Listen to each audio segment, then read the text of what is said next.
I was going to back that up a little bit. I think we can't say enough about knowing your donors. If you haven't seen this book, and I promote it everywhere I go because this really helps you understand where donors are coming from. It's a book that was published about a decade ago. It's called The 7 Faces of Philanthropy. And Olomana Marketing, our business is, we have 2 portfolios, both the nonprofit as well as the commercial sector. But the principles are the same. Know your customer, know what they want, align your services with them, and then you're going to have you can have something more than just a transaction. And that's the same thing as stewarding a donor. Find out what they want. Find out what they want to recognize. Find out how they want to make a difference. Find out what it is that drives them and motivates them. And the world is very dynamic. The world is very complex, and sometimes even donors have several different motivations. It's not just either or. And the more you get to know them, the better. But there's another side that I really want to emphasize is that know your case statement really well, front and back. And the ultimate test is, the daily practice is when you go talk to your donor and you share that information. Share your story, share your message. But the ultimate test is, what if you get a call one day out of the blue from someone who said, I would like to invest or donate to your organization. Don't have any relationship, they don't have an affinity. How would you share that case? It actually happened to one of our clients. Got a call out of the blue from the mainland and said, what would you do with $50,000? And she was, the executive director was very quick, got on it, and laid out the case and how the difference we made without knowing any background to this person. And this person actually had a representative. We don't even know who the final donor is. And she did such a great job, the call came back and said, what if we gave you $100,000? What more could you do? Ultimately, they got a gift of $80,000, which is phenomenal.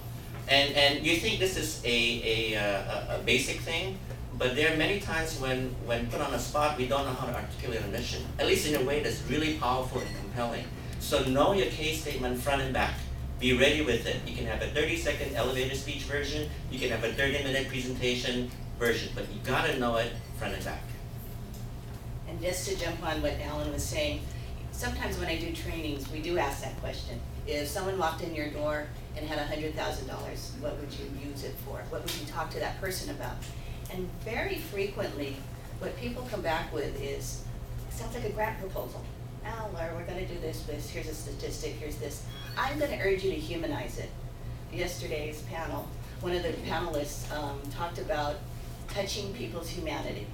And so I think while the statistics are important, you have to have the stories, you have to talk about the differences you're making in individual people's lives. And I again, remember giving is an emotional act, and it's not something that's purely intellectual at all. So I want to urge you to do that. One other thing, I wanted to just kind of give you some suggestions, kind of following up on Beth. One of my clients has their fundraising program, their annual fund program, and this year added on a sort of a mini phone-a-thon. They had the board members come in. Board members came with names. I think they had a goal of 1,000 or 1,500 per board member, and board members spent 2 hours calling their friends. They were very successful.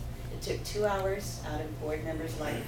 They connected with their friends and acquaintances about the board, the organization they sit on. And so something as simple as that, it's not that simple, but something like that can take place, I think, with any of you. So